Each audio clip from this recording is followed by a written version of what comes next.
Chers amis, Shalom, Vracho, Beshem Hashem, Naaseh, Venatzliach. Nous sommes aujourd'hui le mardi 2 du mois d'avril et 23 du mois de Adar Bet. Shiur acheté par Yohan Simon Ben Sarah Ayakar.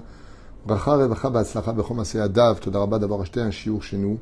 Shiur acheté pour l'élévation de l'âme de Emma Bat Meha Alea Shalom et aussi Linda Bat Emma Alea Shalom. Ruach Hashem tenachenam began Eden Elyon v'chol asharovot imahen bichlal arachim v'selochot v'chen yehi ratzon v'nomar amen. Il remercie aussi Akadosh Baruch Hu de nous envoyer tous les jours. Et pour remercier Hachem de nous envoyer au jour le jour, tout alors qu'il ne nous doit rien. Fait, Tzodek, Dieu ne nous doit rien, c'est nous qui lui devons tout. Kol hakavod tzadiki. Combien le Créateur du monde est bon, combien Akadosh Baruch Hu est grand. On a beaucoup de chance d'être juif. Il faut juste en être conscient. On commence tout de suite notre shiur aussi pour bien sûr la sauvegarde Kol Chayalinu, tous nos otages, si Dieu veut, à la maison, on ne les oublie pas. Et que la Géoula vienne vite, Be'ezrat Hashem Barach. On est avec Rabbi Chaim Ben Attar, donc je pense que pour l'élévation de l'âme de Emma Bat Mecha, Belinda Bat Emma, il est évident que ce shiur sera très apprécié dans le ciel. Rabbi Chaim Ben Attar, ou Chaim Akadosh. À propos de la paracha de cette semaine, paracha de Shemini, Shetavu Alenu Letova Ve'Livracha, nous avons un enseignement à propos du chapitre Yud Aleph, 11, verset Mem Dalet 44, duquel Rabbi Chaim Ben Attar va poser une question qui a tout à fait sa place dans le judaïsme. Mais avant de poser cette question, j'aimerais juste faire une toute petite préface avec l'aide d'Hachem sur un des points essentiels de la Yahadout. Si nous pensons en tant que juifs que le but d'Israël, c'est de faire Teshuvah dans la Torah et les mitzvot, leur pratique, si nous pensons que le but d'Israël, c'est le respect des parents, si nous pensons que le but d'Israël, c'est de revenir sur sa terre, alors tout ça, c'est vrai. C'est vrai. Ça fait partie de nos mitzvot. C'est vrai. Si le but d'Israël, c'est de vivre dans l'unité et l'amour du prochain, Iklal Gadol Batorah, c'est toute la Torah. C'est vrai aussi. Mais est-ce le but final? Réponse: non. Absolument pas. Et c'est ce qu'on va étudier ensemble. Si la Torah et les mitzvot nous ont été données, et que chacune des mitzvot correspond à des membres du corps humain, c'est-à-dire nous avons 248 membres, comme vous le savez, face aux 248 mitzvot positifs de la Torah et 365 tendons qui font fonctionner notre corps et avancer, qui correspondent aux 365 interdits de la Torah. Quel est le but de tout cela? Dans cette paracha de Shemini, après les événements que nous avons vécus au fur et à mesure des parachiotes, voici ce que nous dit la Torah. Veit kadishtem, viitem kedushim ki kadosh ani. Voilà le but final. Et là, il y a une grande question qui se pose. Veit kadishtem, et vous vous rendrez pur. Donc à quoi sert la Torah des mitzvot? À te purifier, à dévoiler la spiritualité ancrée, mélangée, introduite dans la matérialité. Donc, quel est le but de la Torah des mitzvot? Devenir saint. Quel est le but de monter en Eretz Israël? Devenir kadosh. La terre sainte a pour mission de te rendre saint.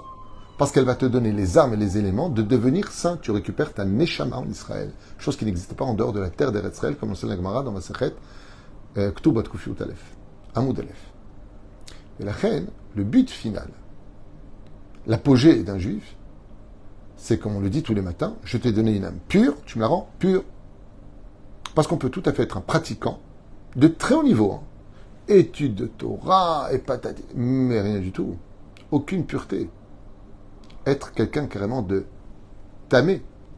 Car il y a une différence dans le judaïsme entre la pratique et l'identité de celui qui la pratique. Korach était un grand pratiquant, mais impur. Doeg Adomi était un grand pratiquant, mais impur. Yerovam ben Nevat était un grand talmudiste, mais impur. Et ainsi de suite. La question est de savoir, d'ailleurs on le constate chez les Gdol Israël, Mazé Saba Kadisha, Baba Saleh Kadisha, le Rabbi Lubavitch, le Rav Kook, et Kodesh Kodashim, Kodesh Kodashim. Celui qui osait rentrer impur devant le Saint des Saints, le jour de Yom Kippour, mourait devant Dieu. Et c'est pour cela que seul celui qui s'est rendu pur dans ce monde peut rejoindre le monde futur, qui est un monde de pureté absolue, où l'impureté n'a pas sa place. En maïm et la Torah. En maïm et la Torah, il n'y a pas d'eau si ce n'est que la Torah. L'eau refuse l'air. Le ruach ra. Quelqu'un qui flatulerait dans l'eau, vous verrez que les bulles vont monter. Cette odeur à l'extérieur, elle l'éjecte de lui. À l'image du monde futur, qui éjecte celui qui n'est pas pur. C'est pour ça qu'à Kabbalah, il existe un mikvé spirituel où les âmes qui n'étaient pas encore assez pures vont se purifier pour pouvoir entrer dans le monde futur. Regardez ce que nous dit Rabbi Chaim Ben Attar, une très belle histoire à suivre, qui va éveiller chez nous peut-être l'envie de travailler quelque chose d'essentiel, au-delà de la kippa et de la barbe, au-delà du kissouille et de la jupe, au-delà de cela. C'est la pureté de l'âme, la pureté des gens qui ne savent pas faire de mal, la pureté des gens qui savent être une lumière pour les autres. Vit kadishtem, vous vous rendrez purs. Donc Dieu nous demande à nous de nous rendre purs. Pour cela, mange pas impur, va pas là où c'est impur, ne fréquente pas l'impur. Chose barou, évidente. Les interdits de la Torah ne sont pas là pour nous enquiquiner la vie. Et elles sont là pour nous dire que si tu vas là-bas, tu vas rater le but de ta vie. C'est d'être pur. Donc si tu fréquentes l'impur, tu deviens impur. Tu touches un animal, par exemple, mort, comme le porc, comme le dit la Torah, d'accord? Jusqu'au soir, tu dois laver tes habits, tu seras impur. Donc, la pureté et l'impureté font partie d'un protocole de vie. Si tu ne respectes pas le code de la Torah, tu vas te rendre impur. Donc tu perds ton monde futur, donc tu perds. Et le plus dramatique, c'est que tu peux être en plus un pratiquant impur. Ça veut dire que tu vas t'aveugler toute ta vie durant, pensant que tu es quelqu'un de pur, mais qui est impur. Tout ce qu'on regarde dans les réseaux sociaux, qui ne sont pas Torah 100%, c'est impur, quelque part.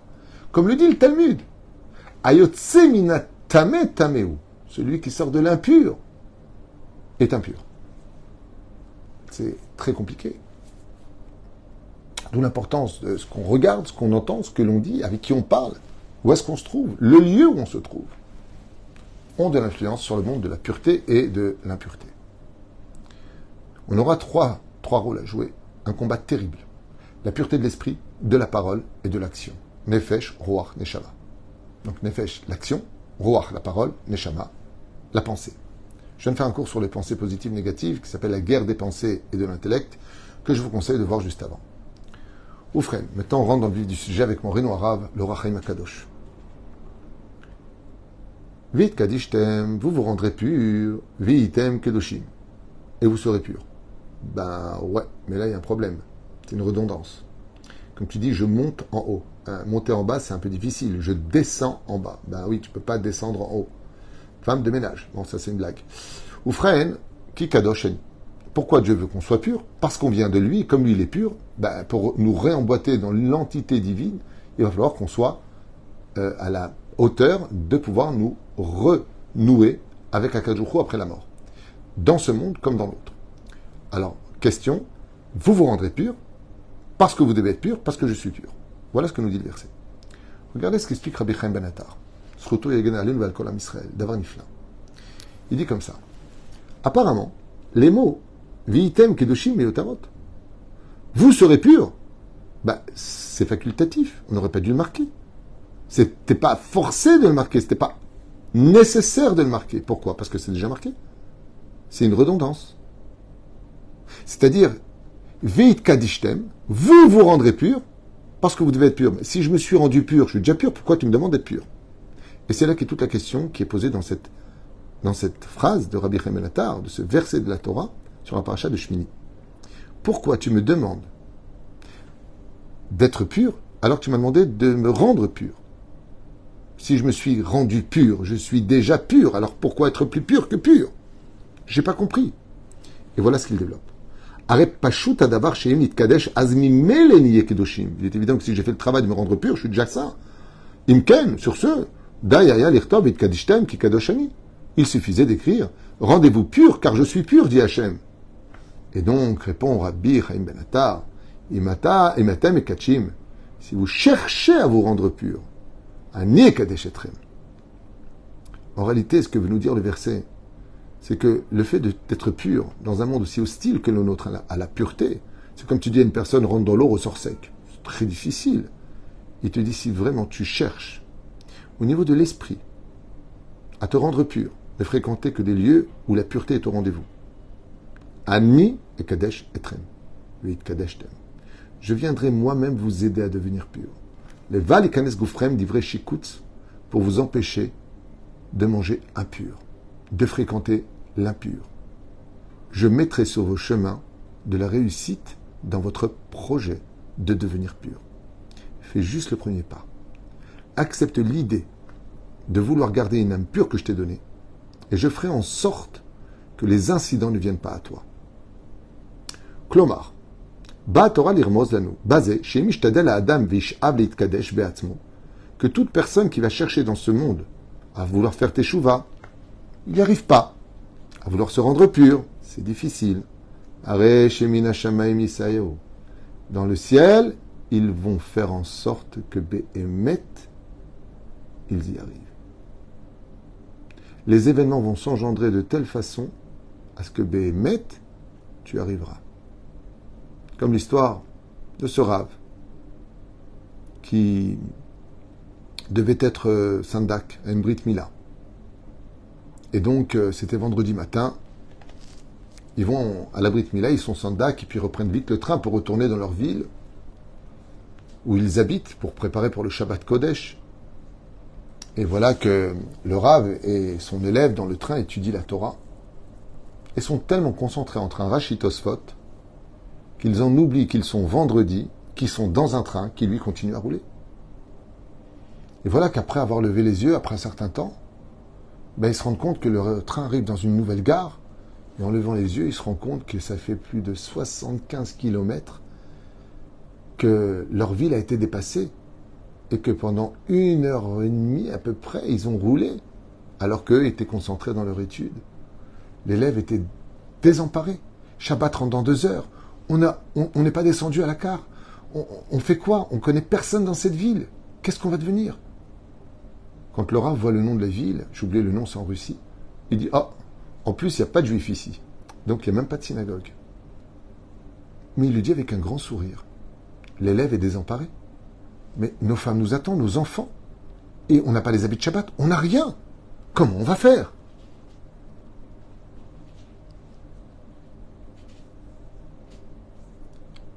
Le Rav lui dit, tu sais, moi, j'ai été Sandak ce matin, je suis Moël, je suis Rav, je suis Rosh Yeshiva, j'ai beaucoup de rôles à remplir de ma vie.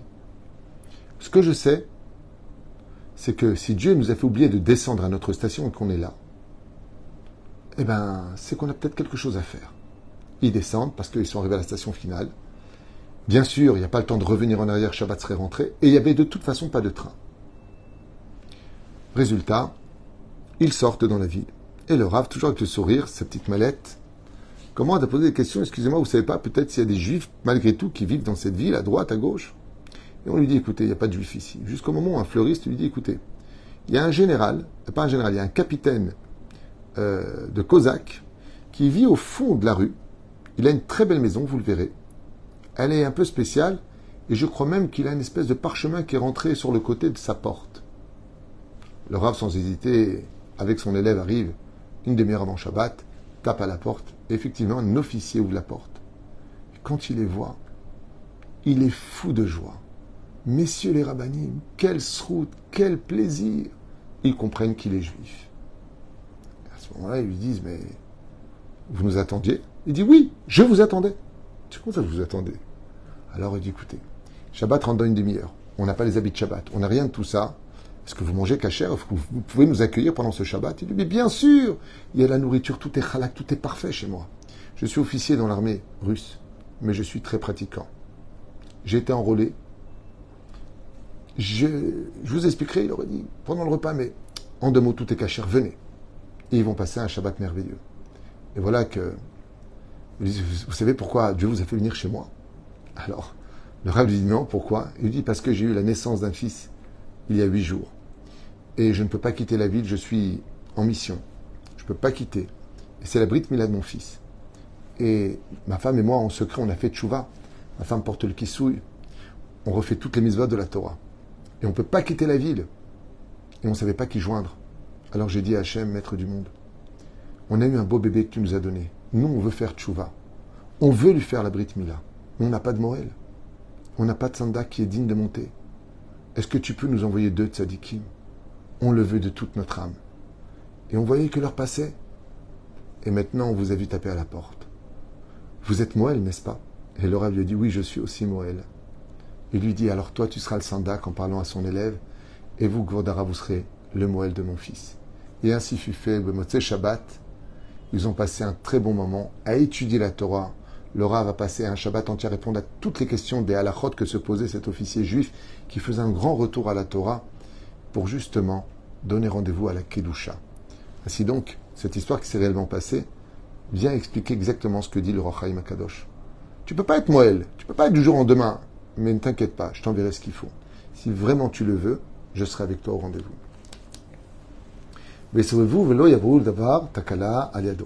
Car si vraiment tu veux te rendre pur, HaKadosh Baruch Hu ne t'emmènera pas face à l'obstacle. Car tout celui qui veut avancer dans la Torah et les mitzvot, sache que du ciel on l'aidera. Et c'est ce que veut dire le verset dit Rabbi Chaim Nata. Vitkadishtem, vous voulez vous rendre pur? Ah, dans ce cas-là, il dit Veitem kedoshim, je vous rendrai moi-même pur. Atem titkatshu beatzmechem titamtsu badavar azay min hashamayim isaou lachem shu kedoshim velo tavo alechem takala. C'est-à-dire que Dieu fera en sorte que tu ne puisses pas tomber dans un piège quelconque qu'on t'aurait posé ou que la destinée t'aurait emmené, malheureusement, à ne pas vivre ton judaïsme. On raconte l'histoire, donc ici il y a une histoire qui est rappelée, pour illustrer un peu tout ça. Donc une deuxième histoire pour ce shiur. Alodot shne Yehudim, shetava sfinatam, venaflou slecha lechoflei asfarad.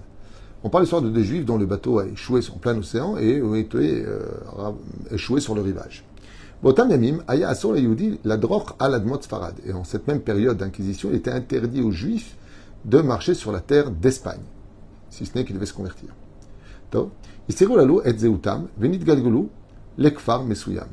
Qu'est-ce qu'on fait? Ces juifs, ils se sont débarrassés des signes extérieurs qui montraient qu'ils étaient juifs sous peine de mort et on fait semblant d'être des indigents, des individus de Sfarad, d'Espagne. Donc des indigènes.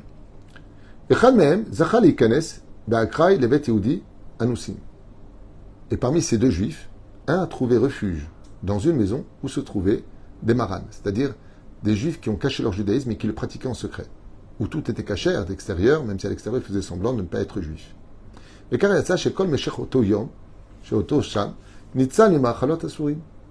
donc ce premier juif-là mettait cette filine tous les matins, faisait ses prières tous les jours et mangeait strictement kasher.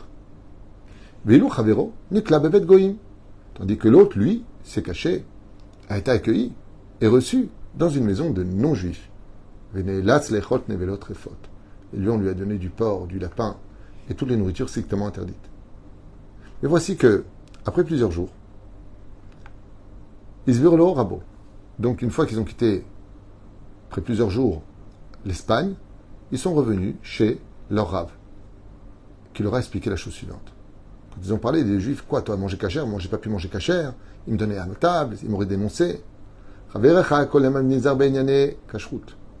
le Rav leur a dit, c'est pas compliqué. Pourquoi Dieu a fait en sorte que toi, tu arrives dans une maison de Juifs et toi non? Il lui dit parce que toi, toute ta vie durant, tu as toujours fait attention où tu mangeais. Tu as toujours vérifié. Tu as toujours fait Netilat Yadayim. Tu as toujours fait le Motzi Lechem. Donc Dieu a fait en sorte que ta destinée t'amène à continuer ce que tu as cherché toute ta vie durant.